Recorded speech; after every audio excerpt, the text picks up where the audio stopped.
You're listening to the Adventurous Reinvention podcast. I'm Allison Boyle, aka She Dreams of Alpine, and this is the show that's dedicated to all the adventurous spirits out there who have either been transformed by the outdoors or are interested in what it looks like to step into a new, adventurous, and courageous kind of identity in their life.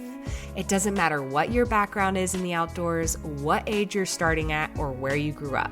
If you're curious about the outdoors and using adventure as a way to reinvent yourself, you're in the right place. I'll be sharing all kinds of personal adventure stories, lessons I've learned from the mountains, teaching what I know about the outdoors and leadership, and interviewing some amazing adventurous women all along the way. I've been coaching women on becoming safe, confident, and self-sufficient backpackers and leaders of their own adventurous lives since 2018, and I know exactly what big fears and self-doubts can pop up along the way. I have so much to share with you, so let's dive in. Hello everyone, it's Allison, and before we dive into today's episode, I wanted to just kind of give a quick announcement. So I'm taking a little summer break from the podcast. I've got some very exciting personal adventures planned for the summer and also some really epic client trips that are coming up on the horizon. So this pause is really just to give me and my team a little space to breathe and reset and focus in other areas of our business right now. But I didn't want to leave you hanging with nothing to listen to over the summer. So I am going to be sharing something really special. I'm going to be sharing a behind the scenes audio series from my hike on the John Muir Trail. So my husband Michael and I set out to thru-hike the John Muir Trail back in 2020. So that is a while ago now. We were aiming to finish it in 22 days, but due to some massive wildfires and a full national forest closure, we had to bail early. This is something we definitely didn't expect. So this series, for some reason, we decided to record like a daily podcast back then. This was before I even had the podcast. But this series is going to be showing you a real, raw, behind-the-scenes audio that we recorded on the trail when we were out there doing the John Muir Trail as we dealt with all the highs, the lows, the relationship dynamics, and also the huge disappointment of getting kicked off the trail early in 2020, and then our eventual comeback in 2021 to finish it. So if you have ever dreamed of hiking the JMT or you just love a good adventure story, you are going to love these sort of like bite-sized episodes that are coming up of our kind of behind the scenes trail diary. This is something that I've never released before. So I really think you're going to enjoy this, and it will kind of like fill that, adventure itch that you might be getting while we're taking a little break from our normal episodes. And this series will run through about mid-August, and then we will be back with fresh episodes on the Adventurous Reinvention podcast. If you're listening to this kind of midway in the series, be sure to go back and listen to previous episodes. But at the end of the day, I hope you enjoy this and that it's a nice little kind of thing to get you excited about your own adventures and maybe even eventually pursuing the John Muir Trail one day. All right, let's dive in. Hello. This is Allison. And Michael coming at you from the JMT. Yep. And today we are doing another double episode because yesterday we forgot to record one. Well, not that we forgot. I think we were just too tired / we had a bunch of neighbors where we were camping last night. Really close neighbors. Yeah, very close neighbors. And we didn't want to we always end up recording these really late, and we didn't want to be a disturbance because we're also kind of loud. Yeah. My least favorite campground, just as a side note. We'll get to that in a minute. But we'll quickly recap yesterday, and then we'll head into what was today. So this was day 8 yesterday. Yesterday was. And we traveled from Charlotte's Lake to a place called, what's it called? The place we camped Woodbridge yes. Creek or something. It's basically the turning point. If you've ever done the Rays Lake loop, there's a junction at Woods Creek where you would go back in and finish the loop for Rays Lake Loop, and we just continued on the JMT because part of the Rays Lake Loop is the JMT. You got to show me that loop on the map. Yeah, and I did that loop a couple or maybe a few years ago now.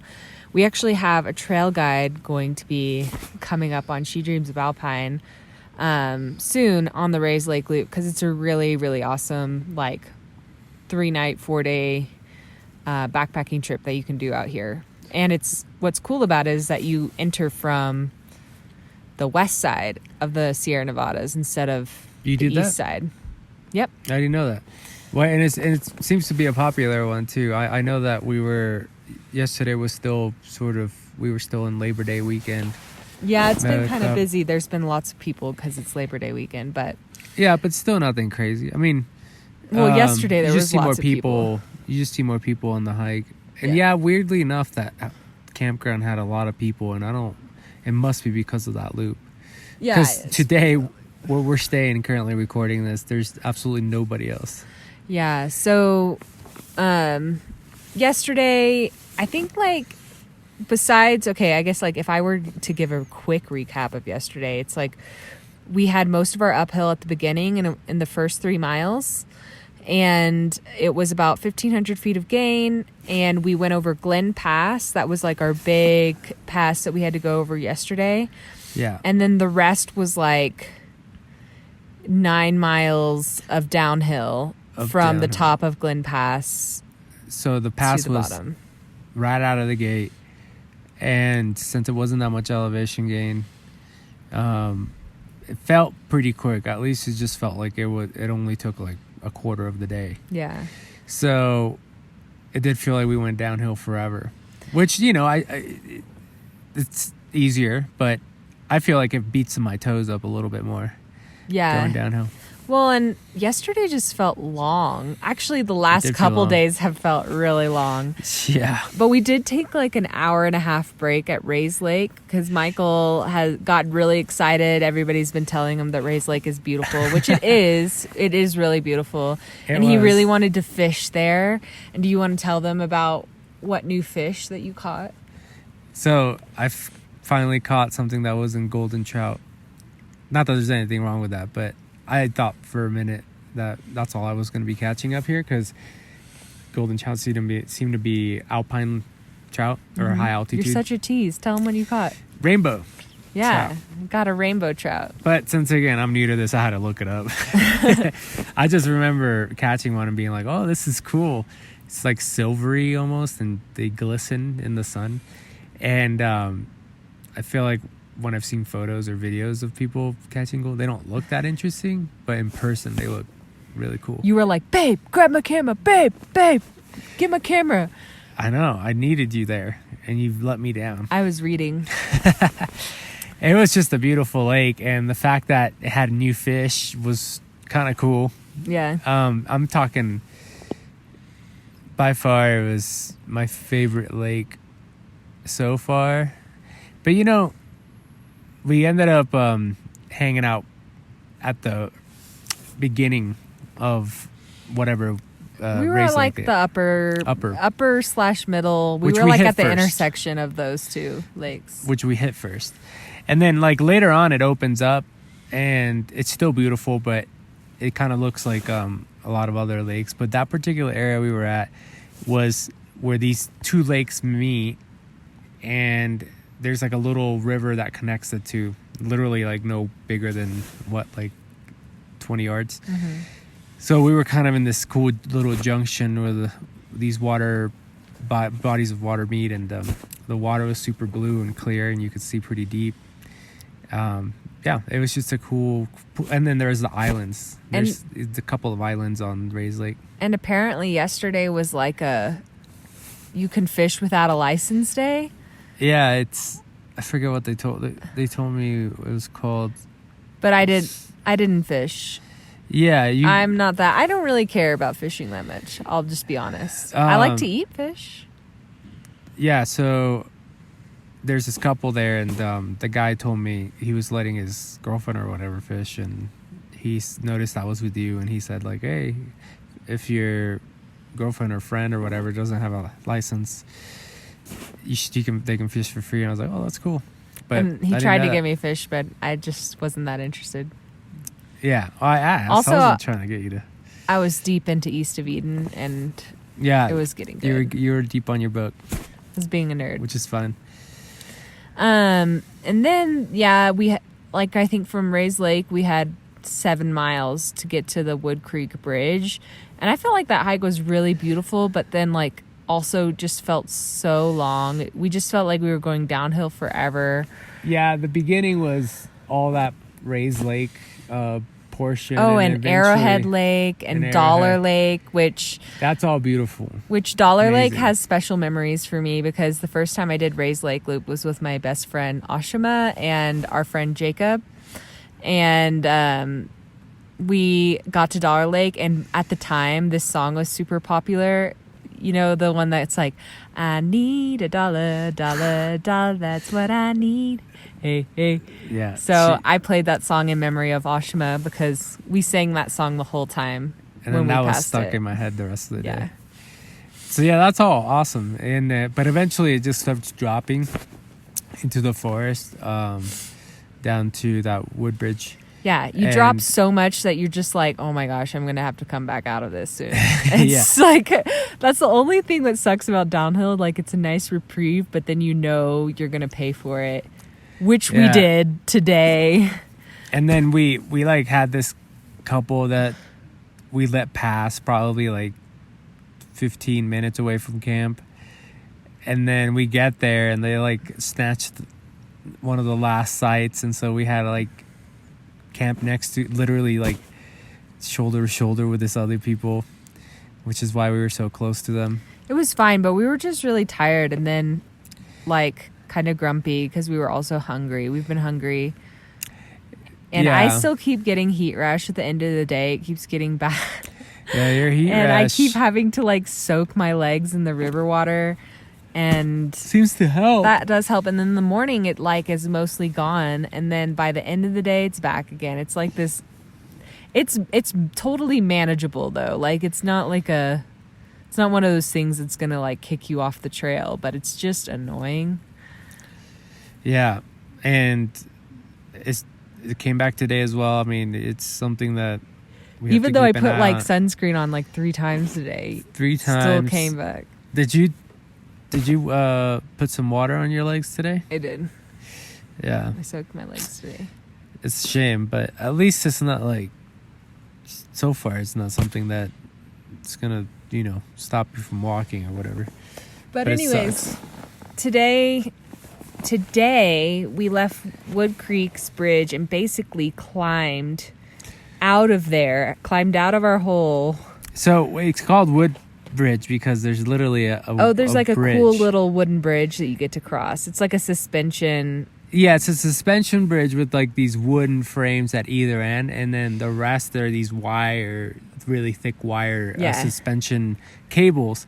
And there's a sign that says 1 at a time, and I saw you go on there, and then I took some photos, and then when I went on there, it threw me off because it moved a lot. Mm-hmm. It was very, very, very robust looking, but I was like, whoa. And you have that heavy pack on, so every time you step, you feel it lean onto that side because you're so heavy with your bag. Yeah. When I looked at the end of it, though, I was just like, I don't know how this thing is holding together. It was just like, there was like a couple bolts.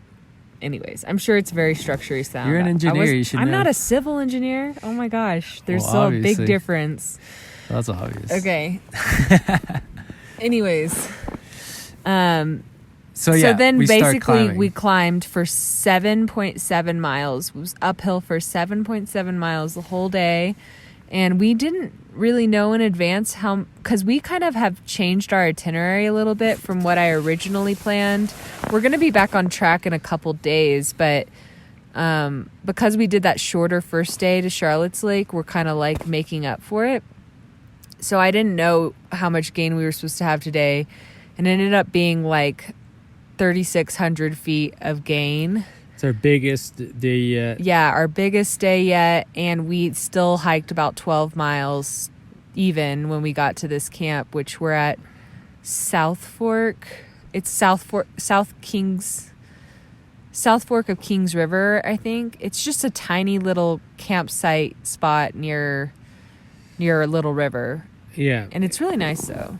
It is. There's a nice river running next to us, and we're the only ones here, so it feels pretty pretty secluded right now. What's the name of the pass? You forgot to mention that. Oh, yeah. So we were climbing to go over Pinchot Pass. I'm not really sure if I'm saying that right. Is the T silent? I don't know. Pinchot, Pinchot, or something. Pinchot, something like that. And it's at like 12,050 feet high. And it was like... So far, I feel like northbound, at least, it has been our hardest pass. Yeah. And I think we're going to see more of that northbound eventually, because so far the passes have been easier from our perspective going northbound. And I can tell because you hear the people talk about certain passes and they all talk about the same ones. I've just never heard anybody talk about Pinchot Pass. I know, because we haven't met anybody who's done it northbound. That's true. So, yeah, like Forester can be a pretty gnarly one, but that one for us going northbound was only like 2,000 feet of gain. For people starting from the other side, it can be around 3,000 to 4,000. I don't know the exact number, but I know it's more in that range. And Kearsarge was 3,000 feet, but it just didn't feel quite as gnarly for some reason. Maybe it's because we only had an 8-mile day. Like we just felt like pretty chill. And yeah, it's true. It has to be that. And because we had the way it's built, today had a lot of stairs, big stairs. So you're doing freaking leg presses all day. And Kearsarge is pretty gradual, and it's like a ramp the whole way. So the trail's nicely built. Yeah. Even though we had our heaviest pack, this felt for sure worse. And apparently my friend is keeping us in touch over the Garmin InReach, and I turn it on every evening to check messages and send everybody a message. And she told us that there is like a new fire that popped up just north of us at North Fork. If you guys have ever been at North Fork, a big pine. It's near Middle Palisade or the Palisades. Yeah, like the first, second, third, fourth lakes is what the lakes are called. She didn't seem like concerned for us as far as it affecting our trail, like fire-wise, but she said it might be smoky, which is something we definitely noticed today. We were wondering why today felt much smokier than the last few days have felt. Because after Forester Pass, we haven't seen any smoke, except... Sometimes in the passes, if you look back towards Forester, you can see a little bit, but really it hasn't been smoky like within the walls of whatever granite around us. Today was the first time. Yeah. But I mean, just overall right now, I mean, I feel like in the morning I feel energetic, but like at the end of every day, like I feel very tired lately. Like today we barely had time to just relax and enjoy ourselves. And probably after this podcast, I might try to read like a couple pages, but I don't even know. I'm just going to pass out. Like 12 miles doesn't seem like a lot, but it took us like 10 hours today. It's crazy to think that the people that do it in 10 days do 2 passes a day. Yeah. I feel like that just sounds so brutal. So... Props to those peeps. You'd have to train hardcore for that, because I feel like I'm nowhere near that capacity.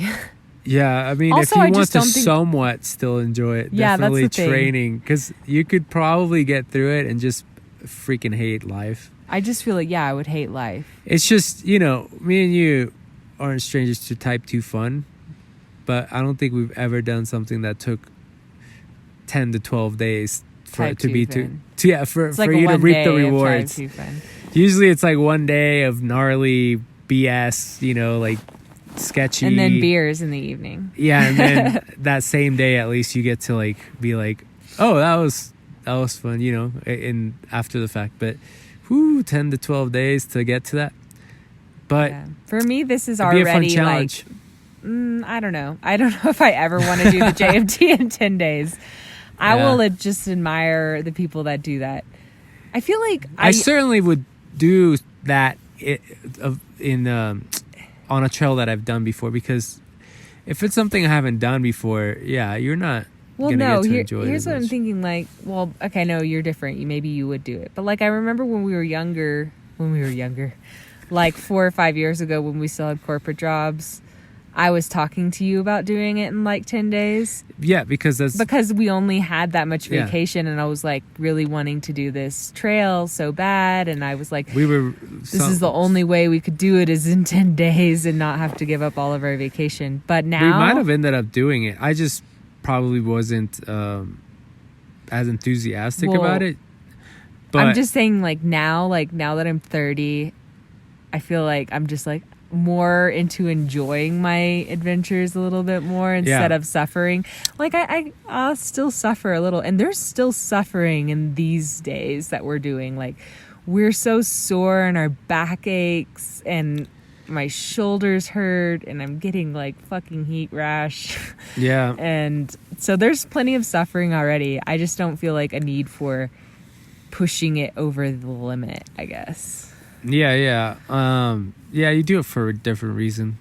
But I think also that said that we would have done it in 10, 12 days because that's all we could have spared.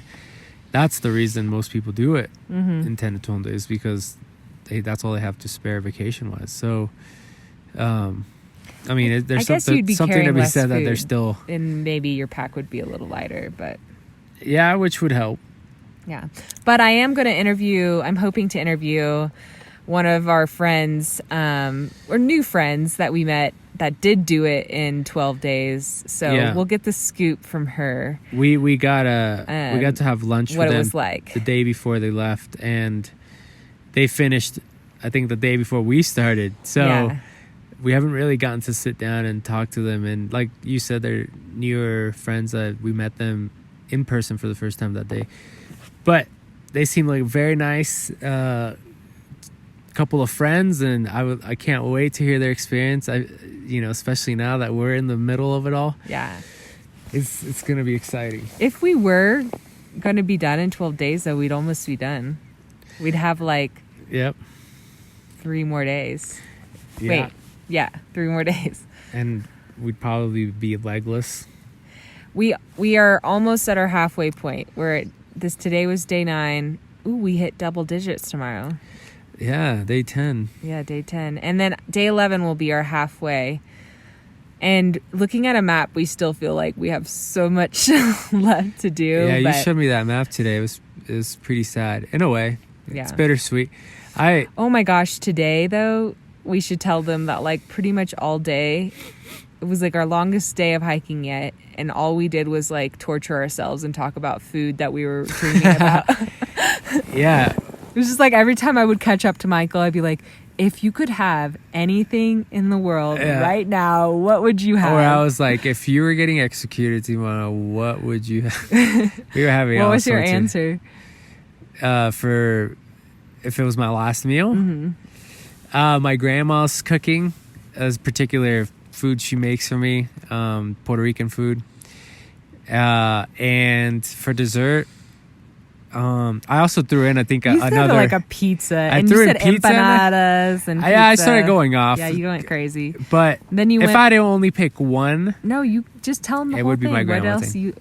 The whole thing you said. And then what desserts? Oh, I know. Well, I was going to say dessert was a banana split, but get rid of the bananas because nobody cares, and throw like a tiramisu under there. If you don't have the bananas in there, it's just like an ice cream sundae. It's a tiramisu split. Okay. Tiramisu split. It's just my teeth. We were laughing how like the foods we chose, if it was our last meal, would kill us before the electric chair or whatever, because we would just like... I know. I think so much. I think I was like, I wanted like a steak perfectly cooked. Perfectly cooked. And then of course, because what would you have to deal with mediocrely cooked and steak? I wanted my mom's mac and cheese casserole, and I wanted this lasagna that I had in Italy a long time ago. That was this pesto lasagna. One of the best things I ever had. And then I wanted mussels and like a tomato broth that I had. Let me tell my story. That makes no sense. This is my execution meal, okay? You can't ruin it. Anyways, and mussels in this tomato broth that I also had in Italy. That was amazing. And I also wanted tiramisu and tres leches and a Mexican Coca-Cola. Yeah. I don't know. Does this say a lot about us, like the foods that we pick? No, because if it was a different day, you would pick different things. I don't know. I always say my mom's mac and cheese casserole. Maybe that would stick, but today's lasagna, tomorrow could be poke. I don't know. I don't know. Or not you, for last or sushi. I don't know. You like that stuff. But anyways, we had lots of conversations. Speaking of all kinds of variations. I also asked Michael if he was a southern dish, what would he be? Let's not go there. Okay. I also asked you what your samurai name would be. Yeah, I don't even know like any samurai names, so that was like not as fun. I forget what you said. What were you about to say just a few minutes ago? Oh, you're not gonna ask me what my samurai name is? I don't care about your samurai name. Wolf Pup, if anybody cares. That is such a weird. That doesn't even sound samurai. I know, just kidding. How about Hattori Hanzo? Okay, I just feel like you're throwing out Japanese words. That's from Kill Bill. Okay, what were you gonna say? I was just gonna say we caught some fish. We ate some fish. Oh yeah, tonight some trout. Michael caught some trout. Even though we got in really late, I was surprised he wanted to catch trout. But this river hungry. we're next to was filled with some nice sized trout. So I decided we were actually very content with the calories we had, but now that we're actually getting to like what's going to be the norm, which is like more elevation gain, more mileage, where it feels like we're like a little bit hungry at the end of the day. I don't think that's entirely true. Like, I think we had to shed some calories because we just couldn't fit everything. That too. Because this is our longest stretch. It's 7 days. Yeah, that too. And so like we you're can't missing fit a everything breakfast. in our bear cans. I'm missing a dinner. Oh, by the way, a freaking chipmunk ate my dinner. Well, whose yesterday. fault is that? Was that yesterday? No. 2 days ago at Charlotte Lake. Yeah, but whose fault is that? Not mine. You left your food I didn't give out, him permission. and to we eat went fishing. Yeah, well, he ate my ramen. And I was reading, so who's going to protect your ramen when it's like out in the open? It's that highly chipmunk's disappointing. right to find ramen. He had a pretty good chunk of that too. Oh, my arm is falling asleep. He's probably like passed out somewhere, full of ramen. Anyways, we grilled him up, and it was cool. And cool. I think we're going to call this the end of the podcast because my left arm is falling. Are you recording? Yes. My left arm is falling asleep, and I also want to fall asleep. So, yeah. Are we getting up at 4 a.m. tomorrow? I don't know. To be determined. All right. Talk to you all later. Bye, guys. Bye. Hey, I wanted to thank you real quick for tuning into the show and listening all the way to the end. If you love this episode and you want deeper support in becoming a safe, confident, and self-sufficient hiker and backpacker, then head over to shedreamsofalpine.com/waitlist to learn more about our Backpacking Badass coaching program, where I teach you absolutely everything you need to know to be self-reliant on the trails and stop waiting around on others for the adventure invite. So I'd love to help you more in your journey of stepping into your adventurous identity, and that program is the absolute best place for us to start working together. So again, that's shedreamsofalpine.com/waitlist, and you can learn all about it there. So that's it for today, folks. I hope you get to spend some time outside this week, and I'll be back very soon with a brand new episode. Bye.